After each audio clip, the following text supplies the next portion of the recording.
عليكم ورحمة الله وبركاته نحمده ونصلي على رسوله الكريم أما بعد قال رسول الله صلى الله عليه وسلم من خفف عن مملوكه فيه غفر الله له وأعتقه من النار أو كما قال عليه الصلاة والسلام সুপ্রিয় দর্শক শ্রোতা মণ্ডলী, মাহে রমাদান এসেছে আমাদের কাছে রহমত, বরকত, মাগফিরাত এবং নাজাত নিয়ে।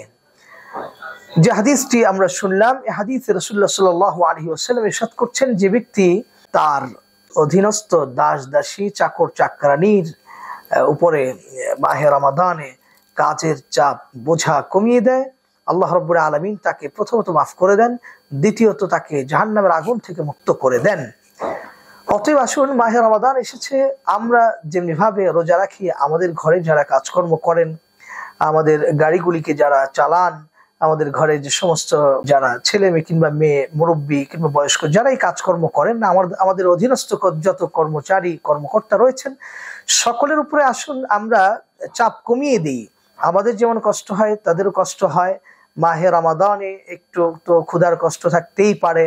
অতএব আমরা আমাদের সকল অধীনস্থের ব্যাপারে সদয় হই, তাদের চাপ কমিয়ে দিই, বোঝা কমিয়ে দিই। মাহে রমাদান উপলক্ষে আপনি যদি কাজটি করেন, তাহলে আল্লাহ তাআলা প্রথমত আপনাকে গুনাহ মাফ করে দিবেন, দ্বিতীয়ত আল্লাহ তাআলা আপনাকে মাফ করে দিবেন।